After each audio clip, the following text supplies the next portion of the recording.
Chapter 8 of Alice's Adventures in Wonderland by Lewis Carroll. The Queen's Croquet-Ground. A large rose tree stood near the entrance of the garden. The roses growing on it were white, but there were 3 gardeners at it, busily painting them red. Alice thought this a very curious thing, and she went nearer to watch them, and just as she came up to them, she heard one of them say, "Look out now, Five! Don't go splashing paint over me like that." "I couldn't help it," said Five in a sulky tone. "Seven jogged my elbow." On which Seven looked up and said, "That's right, Five. Always lay the blame on others." "You'd better not talk," said Five. "I heard the Queen say only yesterday you deserved to be beheaded." "What for?" said the one who had spoken first. "That's none of your business, Two," said Seven. "Yes, it is his business," said Five. "And I'll tell him. It was for bringing the cook tulip roots instead of onions." Seven flung down his brush and had just begun.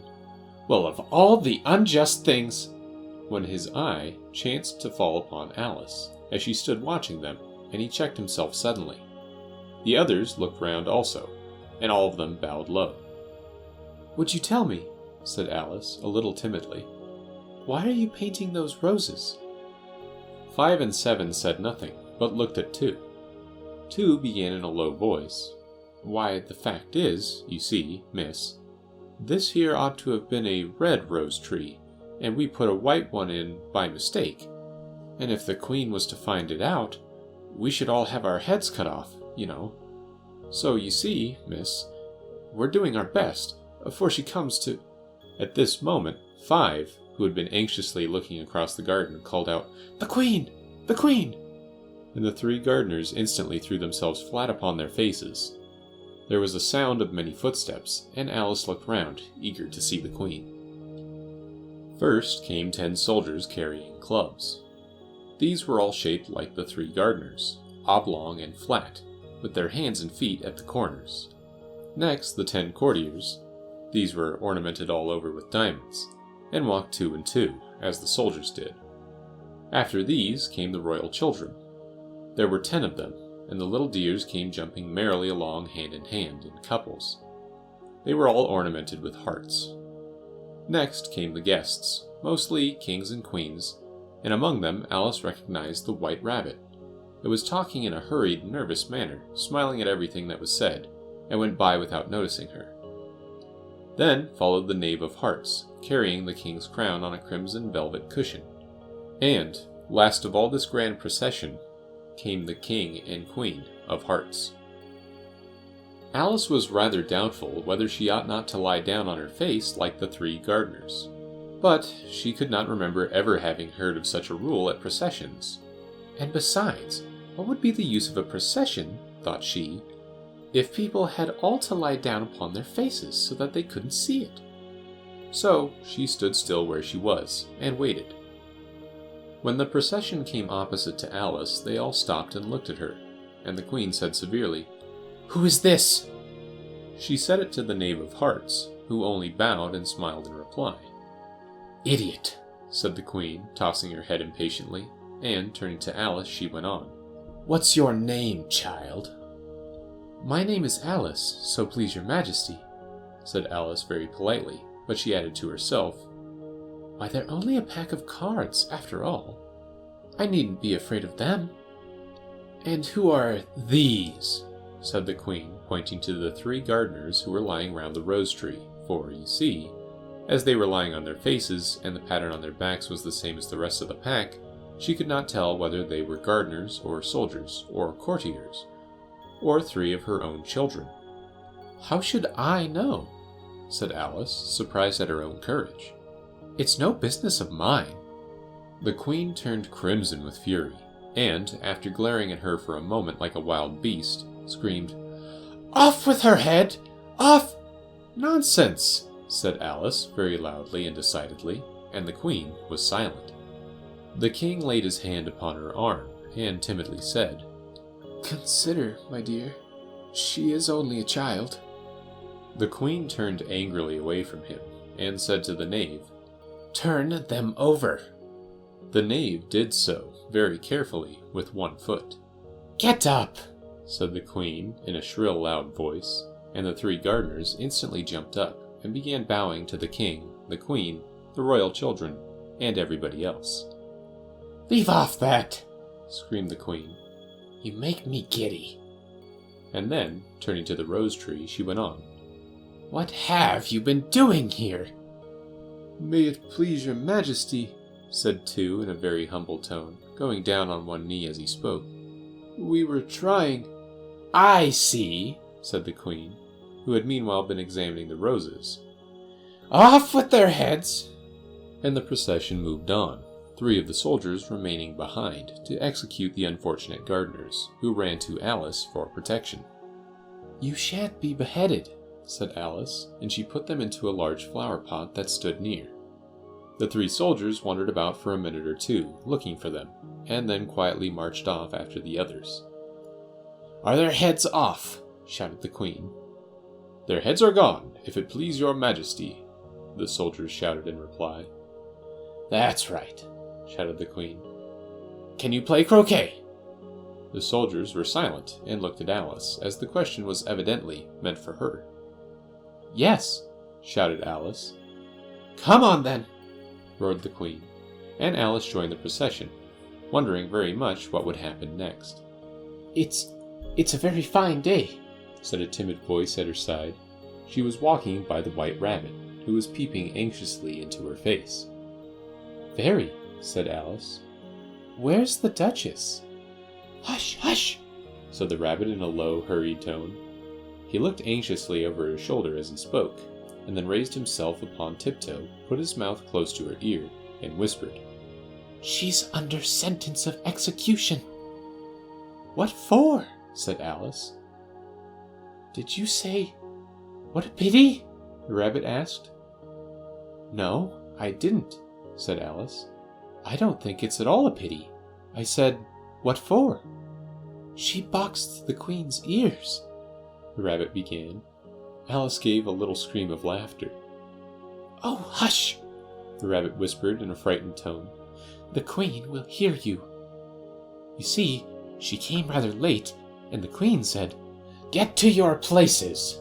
shouted the queen in a voice of thunder, and people began running about in all directions, tumbling up against each other.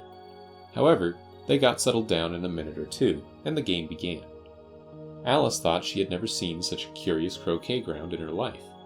It was all ridges and furrows. The balls were live hedgehogs, the mallets live flamingos, and the soldiers had to double themselves up and to stand on their hands and feet to make the arches.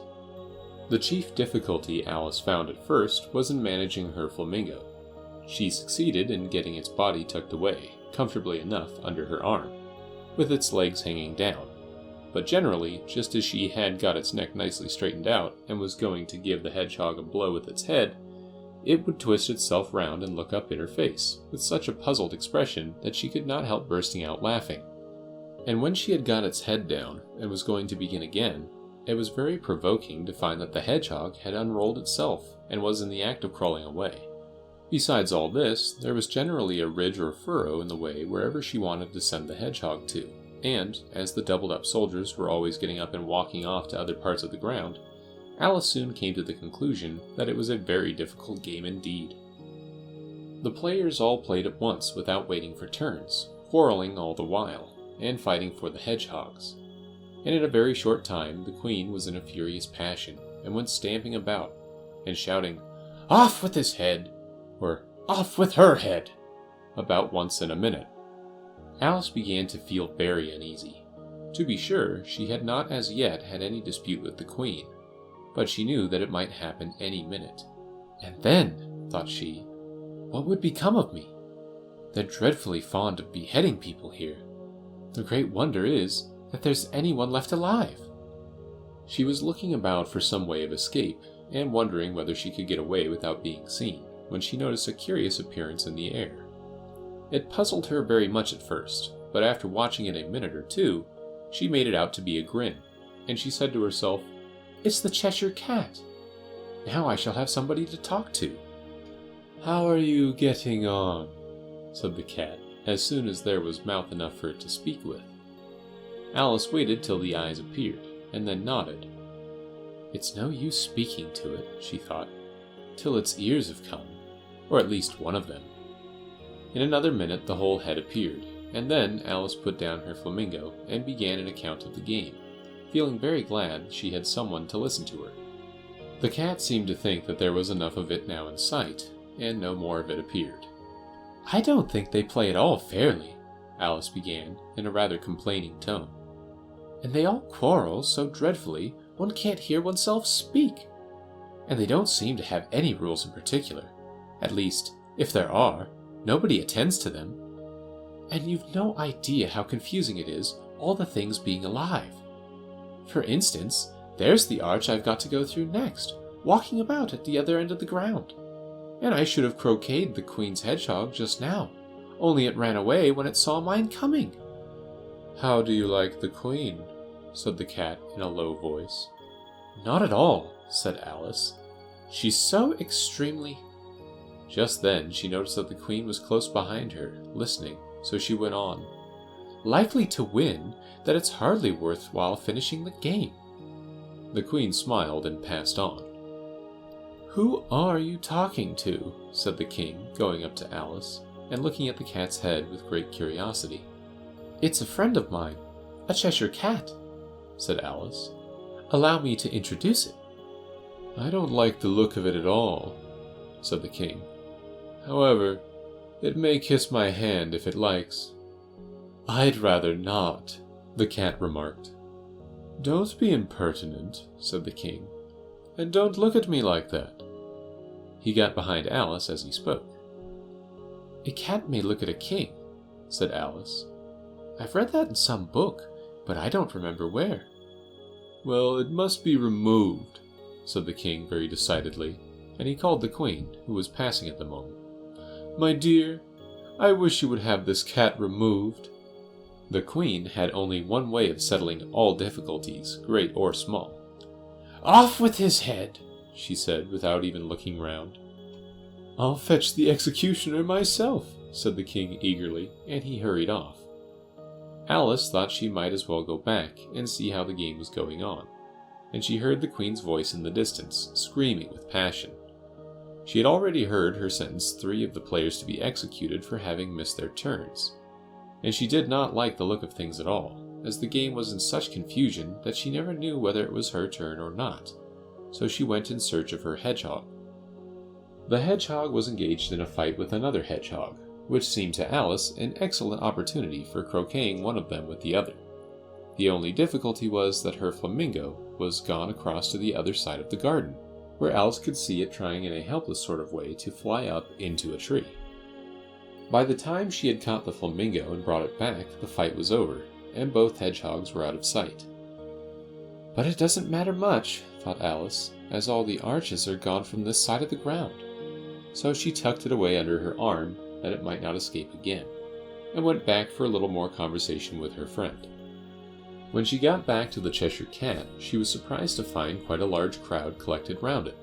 There was a dispute going on between the executioner, the King, and the Queen, who were all talking at once, while all the rest were quite silent, and looked very uncomfortable. The moment Alice appeared, she was appealed to by all 3 to settle the question, and they repeated their arguments to her. Though, as they all spoke at once, she found it very hard indeed to make out exactly what they said. The executioner's argument was that you couldn't cut off a head unless there was a body to cut it off from, that he had never had to do such a thing before, and he wasn't going to begin at his time of life.